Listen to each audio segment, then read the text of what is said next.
So this guy's saying that we've lost our minds and that Austin Rivers was an isolation scorer before he got in the league. Now, he was an isolation scorer before he got in the league or when he was in high school. But a lot of NBA players were isolation scorers before they got in the league. Now, Austin Rivers was very good. His high school mixtape, very nice. You know, it's he played way differently than he did in the league. But one thing I heard Jeff Teague say, and I'm not saying this is going to be exactly the same for Austin Rivers, but I expect it to be similar. Jeff Teague said that after a certain amount of years in the NBA, he stopped working on things that he wasn't going to use in the game. He stopped working on like playing one on one and stuff like that as much as he as much as he worked on the things that would help him for the Hawks or something like that. The Hawks, the Pacers, the Timberwolves, the things that he needed to do for those teams was what he worked on the most after a certain amount of years.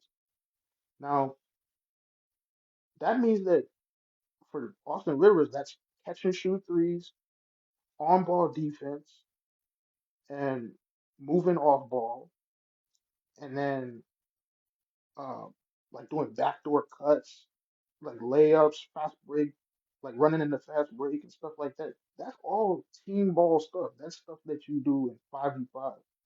That's stuff that you can even do in the big three, 3v3. Now, for Nas, he's played in the big three and been a very impactful player in the big three against people who used to play in the NBA. A lot of former NBA players are in there. And those former NBA players couldn't stop him from being the fourth man of the year, off of which is basically like the sixth man of the year, off of being an isolation scorer, off of being a he was Nas was just an isolation scorer who was also very good at on ball defense. And that's how he got the fourth man of the year in the big three against former NBA players. Now I do think that Austin Rivers would be a better um, he would be a better big three player than Nas, but in a 1v1, in one on one, Nas would be better because he's been specializing in 1v1s for years now. So